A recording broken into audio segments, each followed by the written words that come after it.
ہم نفرت پھیلا رہے ہیں، ہم ایک دوسرے کے اندر بغض اور کینہ ہم پھیلا رہے ہیں۔ آئیے زندگی کا کوئی پتہ نہیں، اپنے آپ کے اندر ہم محبت کو قائم کریں، اپنے آپ کے اندر ہم اخلاق کو پیدا کریں، ہم بہن والا رشتہ بہن کو دیں، بیوی والا رشتہ بیوی کو دیں، ماں والا رشتہ ماں کو دیں، باپ والا رشتہ باپ کو دیں۔ آئیے ہم اپنے مال کو پاک کریں، ہم غریبوں کے کام آ جائیں، ہم مسکینوں کے کام آ جائیں۔ ارے صحابہ کرام رضوان اللہ تعالی علیہم اجمعین، ایک صحابی کے ہاتھ میں ایک بکری کی سیری آ گئی تو آپ علیہ السلام کے پاس لے کر گیا، آج کی یا رسول اللہ یہ بکری کی سیری مجھے ملی ہے اور میں اس کو صدقہ کرنا چاہتا ہوں۔ میرے نبی نے ارشاد فرمایا جاؤ تم مدینہ کی گلیوں کے اندر آواز لگاؤ، کون ہے مستحق جس کے گھر میں ہانڈی نہ بکری ہی ہو وہ اس کو جا کے دے۔ ایک صحابی رسول کے جا کے دروازہ کھٹکایا، عرض کرتا ہے یار میں ایک سیری لے کر آیا ہوں اور بطور میں نے صدقہ کرنا ہے۔ تو آگے سے وہ رو پڑا، اس نے کہا یار میرے پاس اب میرے بچوں نے کھا لیا ہے، سنے یار اب میرے بچوں نے کھانا کھا لیا ہے، اب اس کو جا کے دیں جس کے بچے بھوکے ہیں، جس کے بچے بھوکے ہیں۔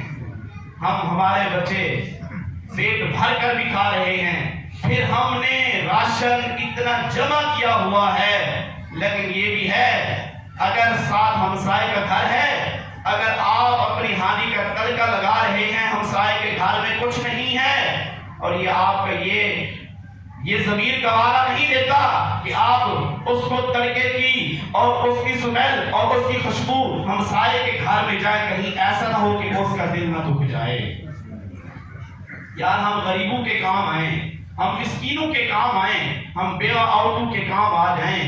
یہی آج کا کام آنا کل قیامت کے دن ہمارے لیے شفاعت بن جائے گا، ہمارے لیے ایک ذریعہ بن جائے گا۔ سنیں جو لوگ زکوٰۃ سے اپنا مال سے پیار کرتے ہیں، زکوٰۃ کو ادا نہیں کرتے، نبی پاک علیہ السلام مدینہ پاک کی سرزمین کے اوپر تشریف فرما ہوئے، ان پر محبت سے کہتے سبحان اللہ، اور مسجد نبی شریف کے اندر بیٹھے ہوئے ہیں، صحابہ کرام کا جمع کفیل ہے۔ سنیں ایک صحابی ہے جس کے نام تھا حضرت ثعلبہ بن حاتب، کیا نام تھا؟ ثعلبہ بن حاتب۔ آ کے عرض کرے یا رسول اللہ صلی اللہ علیہ وسلم میرے لیے دعا فرمائیں کہ میرے پاس اتنا مال نہیں ہے، میرے پاس صرف 2-3 بکری ہیں، آپ دعا فرمائیں کہ میرا مال ہے یہ زیادہ ہو جائے اور میں صدقہ کروں اور زکوٰۃ دوں۔ کیونکہ عام طور پر یہی بات ہوتی جو جس انسان کے پاس کچھ نہ ہونا، میرے پاس کچھ نہیں ہے تو میں کہوں یار اللہ مجھے دے، میں اللہ کے راستے میں خرچ کروں۔ جب اللہ مجھے دیتا ہے تو میری آنکھیں یہاں پہ آ جاتی ہیں، مجھے ہر رشتہ بھول جاتا ہے، مجھے بہن بھائی بھول جاتے ہیں، ہم اولاد کے پیچھے ہم سن کے ماں باپ کو بھول جاتی ہیں۔ تو نبی علیہ السلام نے ارشاد فرمایا آپ ایسا کریں، آپ کو اتنا زیادہ مالدار ہونے کی کوئی ضرورت نہیں، آپ ایسے کیا کریں سبحان اللہ والحمدللہ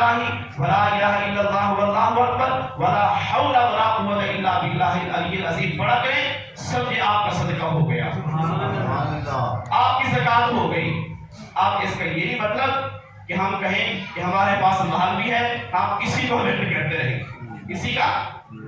کیونکہ ہم آسانی تلاش کرتے ہیں۔ ایک بندہ مریض تھا نا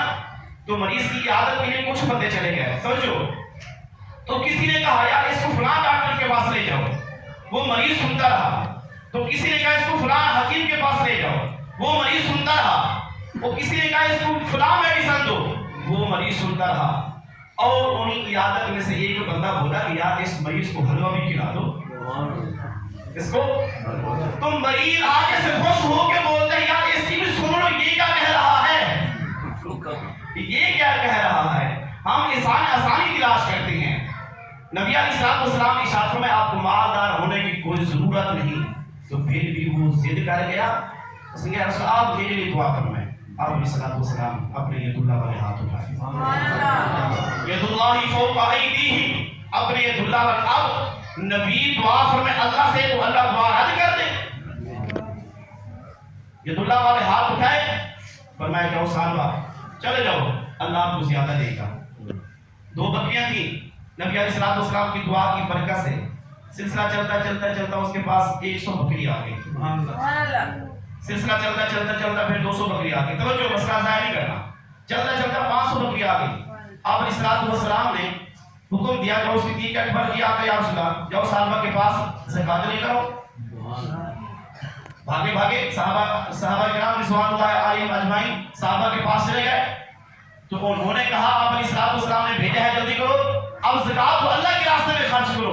اس نے کہا اب ہمارے اوپر ٹیکس ادا کیا ہے، توجہ ٹیکس کا بولا ہے، ٹیکس ادا کیا ہے، اب میں کیسے خرچ کروں؟ صحابہ کرام نے جو آپ علیہ السلام نے چٹھی لے کے دی تھی نا کہ جو صحابہ کو دو، نبی فرما رہے ہیں لیکن اللہ کے راستے میں اس بکری میں سے کچھ نکال دو، لیکن واپس چلے آئے۔ ان کے آنے سے پہلے توجہ، ان کے آنے سے پہلے اللہ نے جبریل امین کو بھیج دیا قرآن کے ذریعے۔ اللہ نے فرمایا وَمِنْهُمْ مَنْ عَاهَدَ اللَّهَ مِنْ فَضْلِهِ لَنَصَدَّقَنَّ لَنَكُونَنَّ مِنَ الصَّالِحِينَ، جب وہ وعدہ کرتے ہیں کہ اللہ ہمیں دے اپنے فضل میں سے تو ہم صدقہ کریں گے۔ سمجھ آ رہی ہے؟ اچھا جی، فَلَمَّا آتَاهُم مِّن فَضْلِهِ بَخِلُوا بِهِ وَتَوَلَّوْا وَهُمْ مُعْرِضُونَ، جب اللہ نے ان کو دے دیا مال، اپنے خزانے میں سے ان کو کچھ دے دیا، تو اس کے بعد وہ پھر کیا کرتے ہیں؟ بخل کرتی ہیں۔ وَتَوَلَّوْا وَهُمْ مُعْرِضُونَ، اپنے چہروں کو ان چیزوں سے اعراض کرتے ہیں، انکار کرتے ہیں اور غلطی کے انکار کرتے ہیں۔ اب حضرت سیدنا صدیق اکبر ابھی آئے نہیں تھے، اب آپ علیہ السلام نے پہلے صحابہ کرام کے درمیان صحابہ کرام کی موجودگی میں صحابہ کی ہلاکت پیش کر دی۔ حالی خبر نہیں پہنچی تھی، ابوبکر صدیق اس وقت آپ علیہ السلام کے پاس نہیں آئے تھے کہ صحابہ نے انکار کر دیا ہے، لیکن صدیق اکبر کے آنے سے پہلے تیرے اور میرے غیب دان نبی رؤوف الرحیم نے نبی نے ارشاد فرمایا کہ اپنا اے صحابہ صحابہ ہلاک ہو گیا ہے، اب اس کی لیے بربادی ہے کیونکہ انہوں نے زکات دینے سے انکار کر دیا ہے۔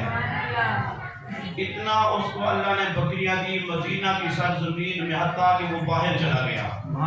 اتنا مال اتنا ریور ہو گیا۔ اس کے بعد اس وقت صحابہ کو توجہ، صحابہ کو پتہ چلا نا کہ آپ علیہ السلام ناراض ہو گئے ہیں، وہ سارا ریور ساریاں بکرا لے کر مدینہ پاک کی سرزمین پہ آ گیا۔ آپ علیہ السلام کی بارگاہ نبوت میں اس طرح ادب کے ساتھ بیٹھ گیا، رسول اللہ آپ قبول فرمائیں۔ اب آپ علیہ السلام نے ارشاد فرمایا نہیں، اب اللہ کا حکم آ گیا، فلما آتاہم من فضلہ بخلوا بہ وتولوا وہم معرضون، جس کو اللہ قبول نہیں کرتا اس کو محمد کیسے قبول کرے؟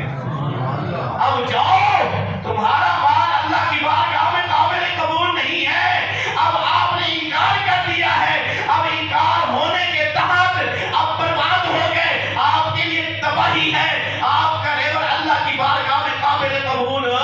نہیں ہوگا۔ آئیے جو لوگ مسلمان اپنے مال سے پیار کرتے ہیں، زکات کا انکار کرتے ہیں، اسی طرح پھر ہلاک ہو جاتے ہیں۔ اور حدیث کے اندر آتا ہے آپ علیہ السلام کے وصال کے بعد سیدنا صدیق اکبر کا وقت آیا، وہ صحابہ